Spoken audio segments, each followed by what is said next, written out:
অন্য বছরগুলোর মতোই পয়লা বৈশাখে ঢাকা বিশ্ববিদ্যালয়ের চারুকলা অনুষদ থেকে এবারও বের করা হয় বর্ণাঢ্য মঙ্গল শোভাযাত্রা। অংশ নেয় সর্বস্তরের মানুষ।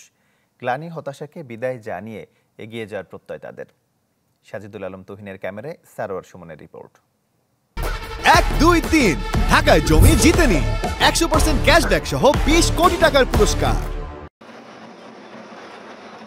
শিল্পায়ন ও পশ্চিমা সংস্কৃতির সর্বগ্রাসী চাপ বাঙালিকে তার লোকজ সংস্কৃতি থেকে খানিকটা আলগা করে ফেললেও মঙ্গল শোভাযাত্রা যে রং হারায়নি এ উচ্ছ্বাস তারই জ্যান্ত প্রমাণ। এই ঢাকের বাদ্য, বাঙালি সংস্কৃতির পরিচয়বাহী শিল্পকর্ম, রঙিন মুখোশ এসবই নতুন প্রেরণাকে আবাহন ও অশুভকে দূরে তাড়ানোর প্রতীক। এসব প্রতীক ছাড়া মঙ্গল শোভাযাত্রা অসম্পূর্ণ। কোনো অসম্পূর্ণতা রাখেওনি ঢাকা বিশ্ববিদ্যালয়ের চারুকলা অনুষদ।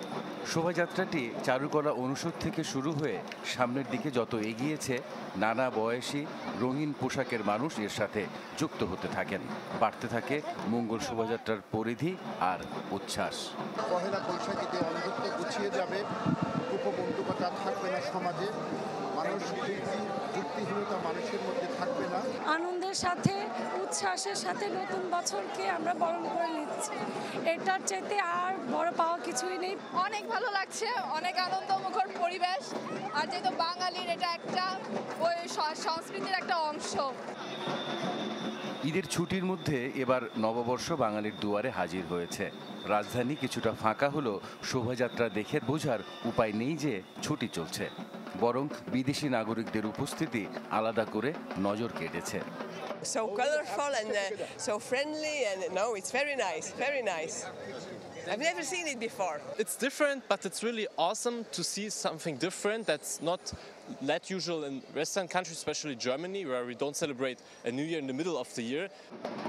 এবার ভুবুজেলা ও বাণিজ্যিক বিজ্ঞাপনের ব্যবহার বন্ধ রাখায় স্বস্তি ছিল শোভাযাত্রায়।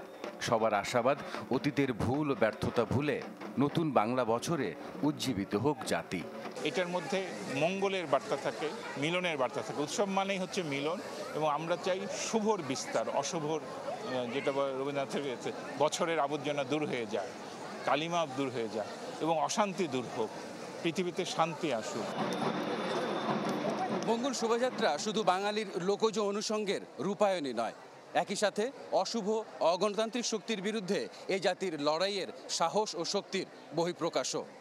শোভাযাত্রা থেকে যে শান্তি সমৃদ্ধির বার্তা দেয়া হলো তা ছড়িয়ে পড়ুক সবখানে, সারা বিশ্বে। সারোয়ার সুমন, চ্যানেল 24, ঢাকা।